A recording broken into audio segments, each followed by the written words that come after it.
საღამომშვიდობისა ეთერშია ток-შოუ დიალოგი სტუდიაში მაია იველაშვილი მუშაობს დღევანდელი გადაცემის თემა გახლავთ ქალთა მიმართ დაფარული ძალადობის ფორმები. სტუდიაში ამ თემის შესახებ ისაუბრებენ იურიდიული დახმარების სამსახურის სამცხე-ჯავახეთის ბიუროს ადვოკატი ბატონი დავით ელიაშვილი და ახალციხის მუნიციპალიტეტის მერიის გენდერული თანასწორობის განყოფილების უფროსი სპეციალისტი ქალბატონი მანენა მოდებაძე. მოგესალმებით კიდევ ერთხელ დიდი მადლობა სტუდიაში მობრძანებისთვის. Mēs ჩვენს ტელემაყურებელს შევახსენებ, რომ პროექტი დაფინანსებულია ქალთა ფონდის მიერ და პროექტის სახელწოდება გახლავთ გაუსწორეთ თვალის სიმართლეს. ხოდა გაუსწოროთ ჩვენს თვალის სიმართლეს და დავიწყოთ პირველ რიგში ქალბატონო მანენა თქვენი დავიწყებთ, აი რამდენად ხშირია მომართვიანობა ახალციხის მერიაში თქვენს მიმართ, ძირითადად რა სახის ვთქვათ მომართვიანობით მოდიან, აი რა ტიპის ძალადობაზეა ხოლმე საუბარი? დიახ, მოგესალმებით კიდევ ერთხელ, მადლობთ მოწვევისთვის. Ეხლა რაც შეეხება, უბრალოდ მოკლედ გეტყვით ჩემი სამსახურის სპეციფიკას და ამის შემდეგ პირდაპირ გავცემ თქვენს კითხვას პასუხს. არის გენდერული განყოფილება ახალციხის მუნიციპალიტეტის მერიაში ჩამოყალიბებული უკვე და ძირითადად არის პოლიტიკის განსაზღვრელი გენდერული პოლიტიკის და გენდერული საბჭოა საკრებულოსთან შექმნილი და აქვს სამოქმედო გეგმა და ეს არის ერთობლივი სამოქმედო გეგმა განყოფილების და გენდერული საბჭოში და ჩვენ მუშაობთ ყველა საკითხზე რაც ეხება საზოგადოებას გენდერული მიმართულებით და მათ შორის არის ქალთა მიმართ ძალადობის საკითხებიც და ჩვენ კონკრეტულად რომ მარტო ამ საკითხებზე მოგვაკითხონ ასე არ არის, მაგრამ თუ არის მომართვიანობა ძალადობის კუთხით, ჩვენ გვაქვს შესაბამისი რეაგირება, გამომდინარე იქიდან რომ ჩვენ ქალბატონებს ქალებს ვერ მივყვებით როგორც დამცველები სასამართლოში, ვააკეთებთ გადამისამართებას შესაბამის ორგანოებთან და ისინი უკვე აგრძელებენ მათთან მუშაობას ხოლმე. რა სახის ძალადობის ფორმები, რა თქმა უნდა, გვხვდება ის, რაც არის ჩვენ საზოგადოებაში, დაფარულიც უკვე ალბათ არ არის, უკვე ვიცით, რომ არის ფსიქოლოგიური ძალადობის ფაქტები, ყოფილა შემთხვევები ფიზიკური ძალადობის, დაფარული ფორმები, იცით, როგორ არის, აი ოჯახში თითქოს აი ეკონომიკური ძალადობაც არ ითვლება ხოლმე ძალადობად, მაგრამ ამ დროს ძალიან დიდ ზიანს აყენებს ქალს ეს, იმიტომ რომ ეკრძალება თანაც ისე რომ აი თითქოს ეს ჩვეულებრივი ამბავია, რომ მას არ აქვს თქვათ რაღაცა კონკრეტული ნივთების გამოყენების უფლება, ასეთი შემთხვევებიც არის ხოლმე. დიახ, იყო ასეთი შემთხვევა, რომ მაგალითად მეუღლე უკეტავდა საკუჭნაოს და მას არ ჰქონდა საკუჭნაოდან გამოეტანა ნივთები, ან თქვათ საკვები პროდუქტები და ასე შემდეგ და ეს არის საკმაოდ ისეთი უხერხული, დიახ, ნამდვილად უხერხულიც არის და თითქოს სიამოვნოც ამაზე საუბარი, მაგრამ არის ეს ფორმები და შეიძლება კიდევ უფრო მეტი დაფარული ფორმაც იყოს, მაგრამ ისრისი ამოწევაც ხდება და რაზეც საუბრობენ ქალები, საკმარისია იმისათვის, რომ გქონდეს რეაგირება თანაც ძალიან მწვავე. ბატონო დავით, ზოგადად უფრო ტაბუდადებული თემა იყო და შეიძლება ითქვას დღემდე ესე გრძელდება ხო ეს ძალადობის შესახებ ფაქტების ესე ვთქვათ საჯაროდ გამოტანა და გამომზეურება, თუმცა ბოლო პერიოდში შეიძლება ითქვას, რომ უფრო გახშირებულია. სამართალდამცველები ამბობენ, რომ ძალადობის ფაქტები კი არ გახშირდა, უბრალოდ გამჟღავნების ფაქტები გახშირდა. ეთანხმებით თუ არა ვთქვათ ფაქტს და ამ განცხადებას და აი თქვენთან რა ტიპის ძალადობის შემთხვევით მოგმართავენ? მოგახსენებთ მივესალმებ პირველ რიგში თქვენს მაყურებელსაც, მოკლედ არის ხოლმე ესეთი პირველად ამ შემთხვევაში ალბათ ეს ის სფეროა და ეს ის წინადადება, რომელშიც ადვოკატი დაეთანხმება ძალოვან განცხადებას. არა, ნებისმიერს არა, ძალოვნების მიერ თქმულ წინადადებას. რამე თუ დიახ, ნამდვილად ეს ასე არის, ამაზე უამრავი კვლევა არის ჩატარებული.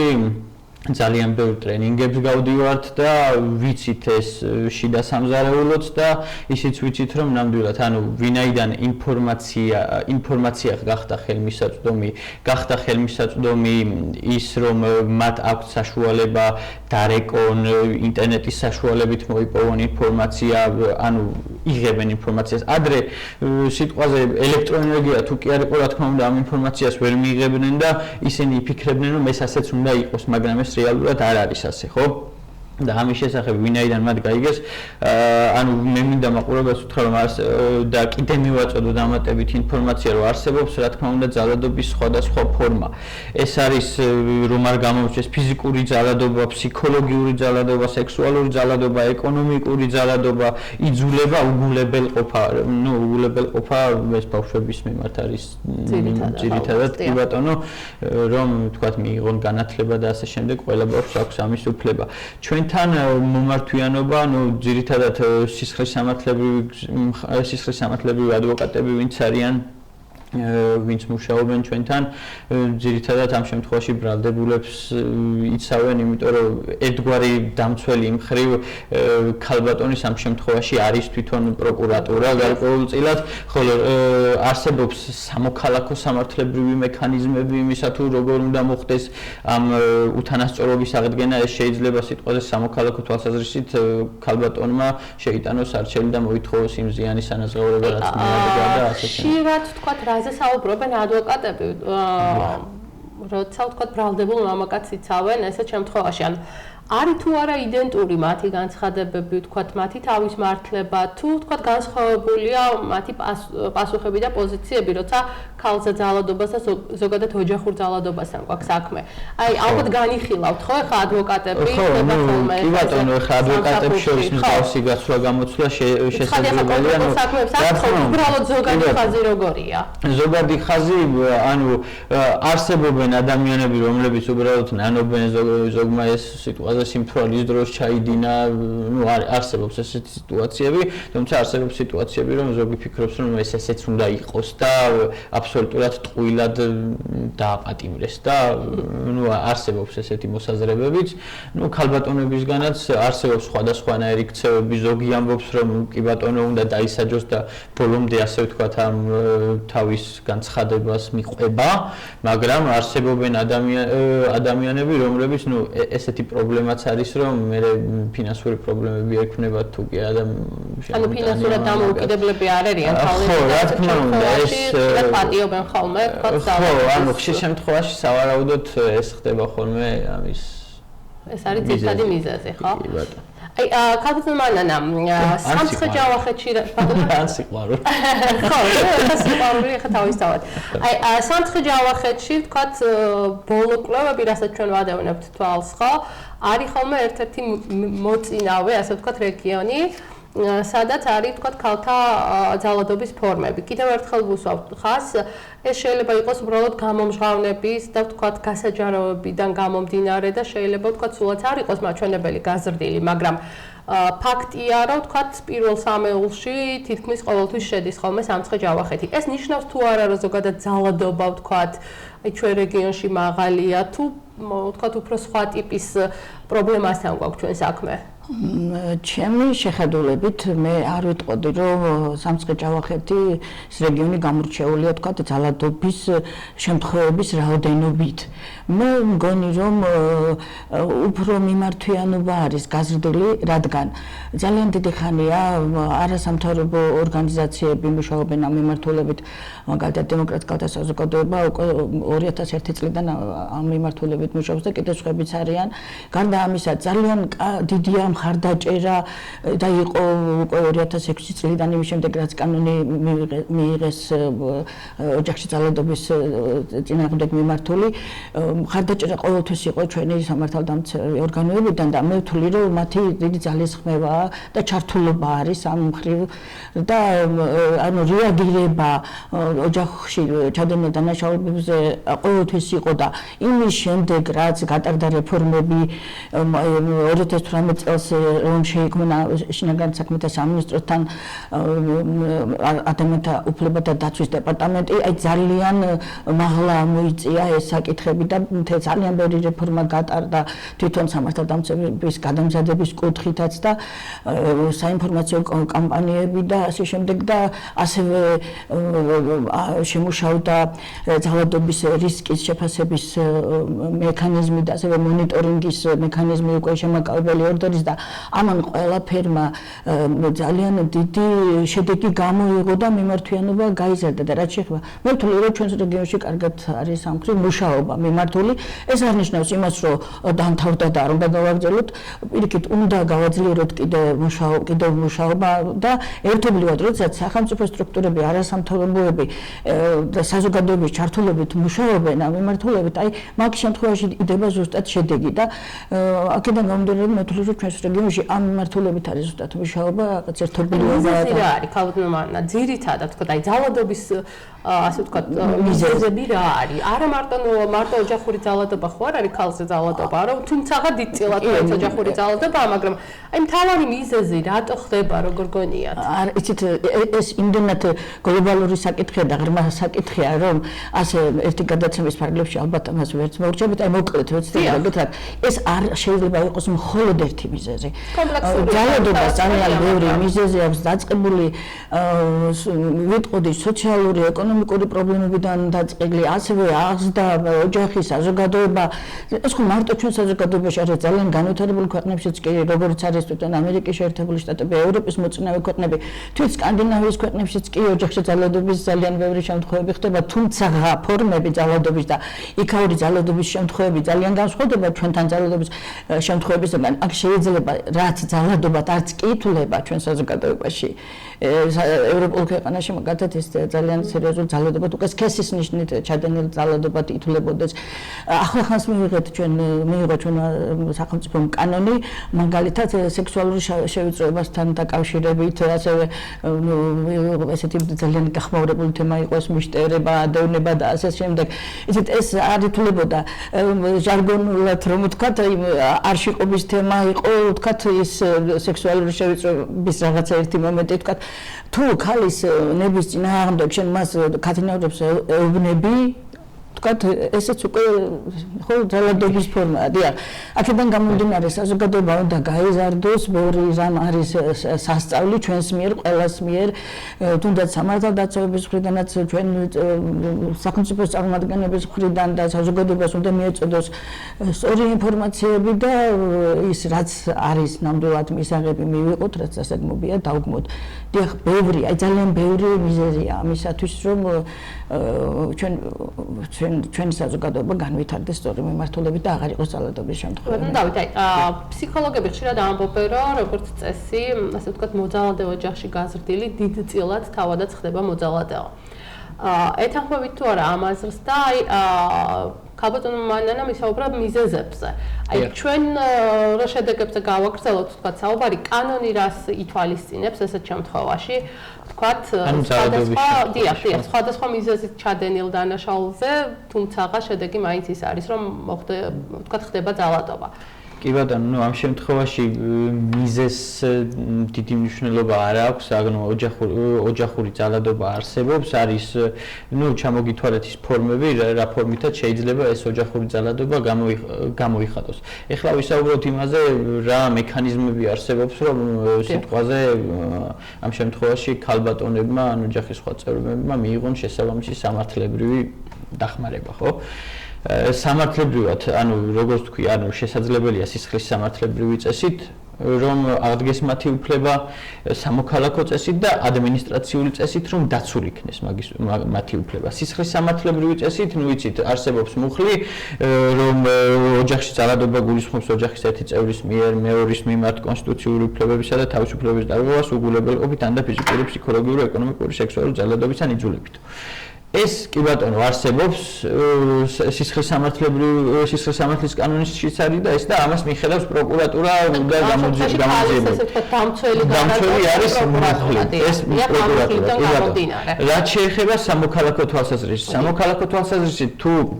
ამ ქალბატონს მიადგა გარკვეული ზიანი, ან ოჯახის სხვა წევრს მიადგა გარკვეული ზიანი, ანუ საჭიროებს მკურნალობას, ან მორალური ზიანი განიცადა და ამ ხრივ არსებობს სამოქალაქო სამართალი და შეუძლია მიმართოთ სასამართლოს ეს დათვლადია ყველაფერი, რა ზიანი მიადგა და მოითხოვოს თუნდაც ფულადი კომპენსაცია, როგორც მორალური კომპენსაცია და ასე შემდეგ და ასე შემდეგ. ეხლა რაც შეეხება დაცვის მექანიზმებს, დაცვის მექანიზმებიც არის ორნაირი. პირველი არის შემაკავებელი ორდერი, რომელსაც რომელიც შეუძლია უბრალოდ დარეკოს ადამიანმა 112-ში, მივა პატრული იქნება ეს თუ პოლიციელი გამომძიებელი მივა, შეადგენს შესაბამის ოფს და გამოიწერება შემაკავებელი ორდერი. მეტიც შეიძლება ბინის მესაკუთრე სიტყვაზე თუ კი ოჯახური ძალადობაა, თუ კი ერთმა მეუღლემ სიტყვაზე მეორე მეუღლე გალახა, შესაძლებელია რომ ის მეუღლე გაყვანილი იქნეს დროებით, თუნდაც თავის საკუთრება იყოს ის სახლი, მაინც შეუძლია პოლიციას რომ გაარიდოს იქაურობას და სიტყვაზე რაღაც პერიოდი ცალკე ამყოფოს. ასევე არსებობს დამცავი ორდერი, რომლის მიღებაც შესაძლებელია სასამართლო წესით, აღნიშნულზეც იურიდიული დახმარების სამსახური მიყვება სასამართლოში შეუდგენს განცხადებას, ეს ხდება აბსოლუტურად უფასოდ, ჩვენთან შეუძლიათ მოვიდნენ, ეს არის ქალაქი ახალციხე დაბუკაშვილის ნომერი 17, შემიძლია ტელეფონის ნომერიც გამოვაცხადო, ეს არის 365 ახალციხის კოდი 220735, ასევე თბილისში შეიძლება ჩვენ იურიდიული დახმარების სამსახურში დარეკონ 2920055, ასევე ონლაინ კონსულტაციებით შეუძლიათ გაიარონ, Skype-ის მისამართი არის Legal IG, ასევე Facebook-ის მისამართიც არის Legal IG და შეუძლიათ ონლაინად თავი ორდერი ახსენეთ, აი რა სხვაობა ამ ორ შორის და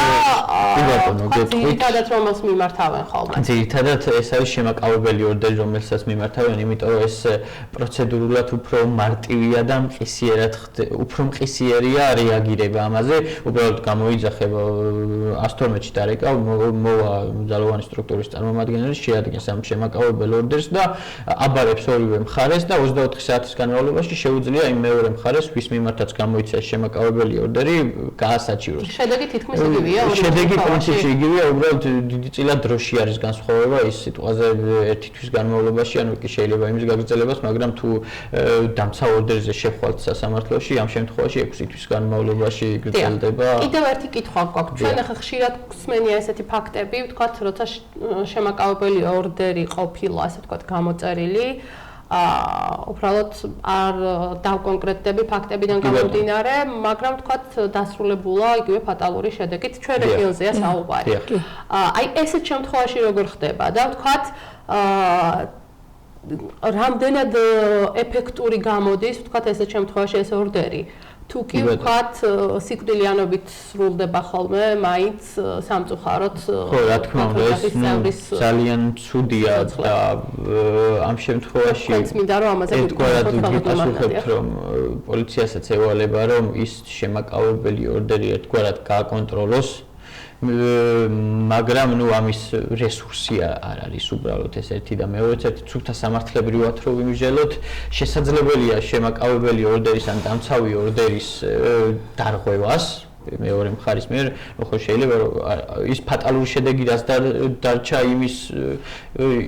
ასე ვთქვათ საზღაურს და სანქციას მიიღებს ის პიროვნება თუ არ დადგა სიტყვაზე ასევე არსებობს სისხლის სამართლებრივი დევნა დაიწყება ამაზეც და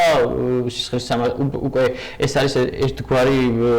შემაკავებელი ორდერი არ არის ხო სისხლის სამართლებრივი პასუხისმგებლობა მაგრამ თუ შემაკავებელი ორდერის დარღვევა და დამცავი ორდერის დარღვევა უკვე იწვევს სისხლის სამართლებრივი პასუხისმგებლობას და ეს ასე ვთქვათ ეს არის სამართლებრივი მექანიზმი ხოლო რამდენად სრულდება ეს უკვე თვითონ იმ რგოლების კომპეტენცია რომლებიც უნდა შეასრულონ ეს და დიდი მადლობა აი თქვენს რო გვიპასუხოთ ხალბატონ მანანა ხსმენიათ ალბათ რამდენიმე ფაქტი შეიძლება გაგვახსენდეს იგივე ჩვენ რეგიონში კონკრეტულად ვთქვათ როცა ყოფილა შემაკავებელი ორდერი გამოწერილი და სამწუხაროდ იმ ქალების სიცოცხლე ვთქვათ დასრულებულა დიახ ფატალურად აი ვის ეკისრება პასუხისმგებლობა ესეთ შემთხვევაში არ ვიცი როგორ ფიქრობთ შეიძლება თუ არა რაღაცა დამატებითი მექანიზმების ჩართვა კიდევ ვთქვათ გახსენებთ აი ვახსენე და ახლა გამეორდები ისე ანუ 2018 წლის სექტემბრიდან უკვე იმ დეპარტამენტმა რომელიც ვახსენე ჟინაგან საქმეთა სამინისტროსთან არსებულმა უფლებათა დაცვის დეპარტამენტის საფუძველად შეიქმნა ესე იგი შემაკავებელი ორდერის მონიტორინგის მექანიზმი აი ეს არის ზუსტად ის მექანიზმი რომელიც აკონტროლებს უკვე იმ მოძალადეს დიახ და აი ამის შემდეგ შემცირებული არის ძალიან დიდი რაოდენობით თითქმის აი ეგეთი შემთხვევა 2018 წელში ანგარიშიც ჰქონდა შინაგან საქმეთა სამინისტროს ამბავზე ეგეთი სერიოზული დარღვევა რომ შემდეგ სიკვდილით დამთავრებული იყოს ქალის ან ძალიან ცოტა ძალიან შემცირდა პროცენტი დარღვევების დიახ და ასევე ისიც კანონიც განკაცდა რაც უკვე დარღვევა სისხლის სამართლის პასუხისმგებლობის სფეროში გადავიდა. ადრე იყო ადმინისტრაციული სამართლის სფერო და უკვე დარღვევაზე, პირველივე დარღვევაზე სისხლის სამართლის პასუხისმგებლობა ეკისრება უკვე მოძალადეს და აქედან გამომდინარე ამ მექანიზმმა მონიტორინგს ასევე რისკის შეფასების მექანიზმი დაინერგა და ძალადობის რისკის და ეს ყველაფერი ამაზე გადამზადდნენ პოლიციელები 10,000 პოლიციელი გადამზადდა ონლაინ და მიეცათ სპეციალური ინსტრუქციები, სწავლებები ჩაუტარდათ და ისინი რეაგირებენ და ახლა ფაქტობრივად ახალი მექანიზმია, მაგრამ ინერგება და მუშაობს. ასევე არის საუბარი იმაზე, რომ შემოვიდეს სამაჯურები, ეგრეთ წოდებული ელექტრონული სამაჯურების თემაზეც განიხილება ეს საკითხი, რომ მოძალადეს დამაგრდება ის როგორც არის წესი და ამ დროს გაკონტროლდება რა თქმა უნდა ეს როგორ მიუახლოვდება თუ არ მიუახლოვდება ამ მსხვერპლს და შესაძლებელი დაგვარად დაცულია ამ შემთხვევაში მსხვერპლი. ყოველი შემთხვევისთვის შინაგან საქმეთა სამინისტროს ანგარიში იყო ის რომ ძალიან არის შემცირებული და არც ყოფილა სიკვდილიანობის შემთხვევა 2018 წელში. აი ნელ-ნელა დასასრულს წავიდეთ, დიახ. ჩვენ ვისაუბრეთ თქვათ იგივე სამართალდამცველების, თქვათ ადგილობრივი ხელისუფლების ჩართულობაზე. აი როგორ ხედავთ იგივე მესამე სექტორის მედიის და თვითონ სამოქალაქო ჩართულობის ნაწილს ამ შემთხვევაში? რამდენად აქტიურია, თქვათ, ფიქრობთ თუ არა რომ უფრო აქტიურები უნდა იყვნენ? ან თქვათ რომელი სფეროა უფრო მეტად გასააქტიურებელი აი ამ მიმართულებით? არ ვიცი სოციალური კამპანიებია საჭირო, არ ვიცი თქვათ პირდაპირ შეხვედრებია საჭირო და საუბრებია თქვათ, აი შესაძლებელია თქვათ მსგავსი ტიპის დისკუსიებში მონაწილეობა არის ჩართული. აი თქვენ რას ფიქრობთ იმისთვის რომ მაქსიმალურად მოხდეს პრევენცია მსგავსი ტიპის თქვათ შედეგების? აი რა უნდა მოხდეს ამისთვის? ცხადია ეს ამ კითხვას ორივეს გისალთ. აი თქვენ აი ჩამოთვალეთ თითქმის ყველაფერი რაც ჩამოთვალეთ აი ეს ყველაფერი უნდა განხორციელდეს კომპლექსურად აუცილებელია უნდა იყოს შეთანხმებული მუშაობა ანუ თანამშრომლობა სახელმწიფო სექტორსა და არასამთავრობო სექტორს შორის იმ არასამთავრობო სექტორს შორის რომელიც მუშაობს ამ მიმართულებით ასევე საზოგადოების გააქტიურება უნდა მოხდეს სახელმწიფომ დაიწყო ძალიან სერიოზული მუშაობა კიდევ ერთხელ მინდა თქვა ვარ აპოლოგეტი არ ჩამთავროს რომ მე ვაკებ დავადიდო მაგრამ ეს რეალური ფაქტებია მართლა ესეა პროკურატურის თანამშრომლები პროკურატურაც მუშაობს ამ საკითხებზე და სპეციალური სწავლებები აქვს მათ გადიან ამაზე ტრენინგებს და დამეტაყვება კოლეგა ასეთვის ადრესად მუშაობდი მეც და აქედან გამომდინარე დიახ ძალიან ბევრი მუშაობა მიდის მაგრამ არ არის საკმარისი უნდა გააქტიურდეს რაც შეეხება კამპანიებს ეს ძალიან კარგია ეს კამპანიები უნდა ტარდებოდეს როგორც არასამთავრობოების მხრიდან, ასევე სახელმწიფოს მხრიდან და ასევე აი ყველა სტრუქტურაში, ყველა სტრუქტურაში უნდა იყოს ეს არა უნდა უთხრათ ძალადობას. გესმით? და ყველა როცა ამაზე იქნება ორიენტირებული, ძალიან დიდი დოზით შემცირდება საზოგადოებაში ძალადობის ეს ფაქტები და ისეთ ყველგან არის იცით მარტო ოჯახში ძალადობა ხო არ არის, აი თითქოს საზოგადოებაში რაღაც ეს ძალადობის მუხტია და ამ მიმართულებით დიდი მუშაობა არის ჩასატარებელი. ბატონ დავით, თქვენ რას ფიქრობთ? დაამატებთ რამეს? არ ვიცი. არა, ნუ ისეთ ფედერალურად რა თქმა უნდა კარგია, უნდა გაიაროს ყველამ გადამზადება ნებისმიერმა რგოლმა, რომლებიც სიტყვაზე ამ ქალბატონებს ან სხვა მხრივ სხვა ოჯახის წევრებს ძალადობისას უნდა გაუწიონ ისეთი მომსახურება, რომ მერე ასე ვთქვათ მათ ფსიქოლოგიური ტრავმა დიდად არ დარჩეთ და არც ფიზიკური რა თქმა უნდა. და ეს ყველაფერია საჭირო მათთან მუშაობაც არის საჭირო, ოჯახში მისვლაც არის საჭირო, ტელევიზიათაც უნდა გავიდეს, ინტერნეტიც უნდა იდოს ინფორმაცია, ფსიქოლოგები უნდა იყვნენ ძალიან ბევრი, იმუშაონ ამ საკითხზე და სახელმწიფო ვიცი რომ აკეთებს ამისთვის ძალიან ბევრს, ყოველ შემთხვევაში რაც შეიძლება რომ გაკეთდეს, აკეთებს და დღეს მდგომარეობით გვაქვს ისეთი სიტუაცია რომ არსებობს მექანიზმი რომლის მიხედვითაც ადამიანი შეიძლება იყოს დაცული. მთავარი არის ეს ჩემი აზრით აგრეთვე თუ შეიძლება მინდა რომ ესეთი განცხადება გავაკეთო უბრალოდ არ მინდა რომ ადამიანებმა ადამიანებს ისეთი შთაბეჭდილება დადგეს დარჩეთ ამ ჩვენ ვემსახურებით მხოლოდ ოჯახში ძალადობის მსხვერპლებს და ასე შემდეგ არა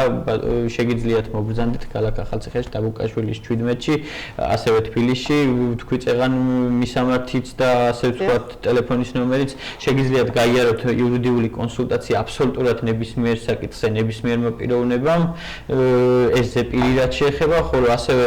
გარკვეულმა პიროვნებებმა იქ სოციალურად დაუცველი გადახდის უნარო პირებმა შეუძლიათ სამართლებრივი დოკუმენტის შედგენაზეც სასამართლოში გაყოლაზეც შემდგომსახურება მიიღონ და ვთვლი რომ ამ მხრივ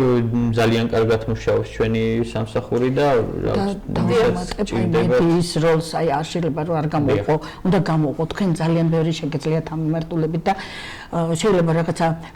კომპანიის წამომწყებიც კი იყოთ თუ კი ამას გადაწყვეტავთ აი მედიას დიდი როლი ეკისრება მე ვთვლი არა მარტო ამ საკითხებში და განსაკუთრებით ამ საკითხებში თქვენ ძალიან დიდ როლს შეასრულებთ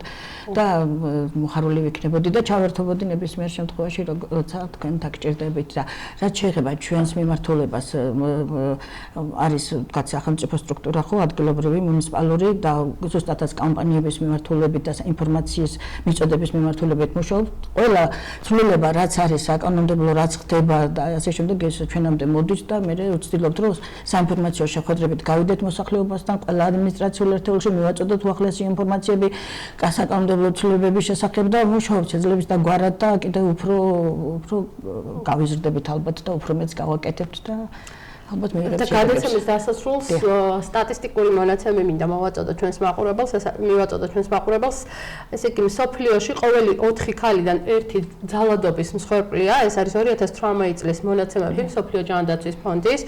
აქედან დაახლოებით 520,000 ადამიანი იღუპება ძალადობის მიზეზით და ძალადობის ზემოქმედების შედეგებისგან კი მილიონობით ადამიანი იტანჯება გამოდის რომ მოკლედ არც ის ბედნიერ სამყაროში ვცხოვრობთ სამწუხაროდ ეს არ არის ის შედეგი რომელთაც შეიძლება ვთქვათ ჩვენი სამყაროს ადამიანებმა ვიამაყოთ თუმცა როგორც თქვენ აღნიშნეთ წინ გადადგმული ნაბიჯები ამ მიმართულებით არის და ალბათ უფრო მეტი ინფორმაციის მიწოდების შემთხვევაში უფრო მეტი აქტიურობის და ჩართულობის შემთხვევაში შესაძლებელი იქნება ამ შედეგების შემცირება ყოველ შემთხვევაში ჩვენ ამის იმედს ვიტოვებთ მე ჩვენს ტელემაყურებელს შევახსენებ რომ სტუდიაში საუბრობდნენ ახალციხის მუნიციპალიტეტის მერის გენდერული თანასწორობის განყოფილების უფროსი სპეციალისტი ქალბატონი მანიანა მოდებაძე და იურიდიული დახმარების სამსახურის სამცხე ჯავახეთის ბიუროს ადვოკატი ბატონი დავით თელიაშვილი გადაცემის თემა გახლავთ ქალთა ძალადობის დაფარული ფორმები პროექტი დაფინანსებულია ქალთა ფონდის მიერ და პროექტის სახელწოდება გახლავთ გაუსწორე თვალის სიმართლეს ასეთი იყო დღევანდელი დიალოგის თემა სტუდიაში მაია იველაშვილი მუშაობდა მე გემშვიდობებით მომავალ შეხვედრამდე ნახვამდის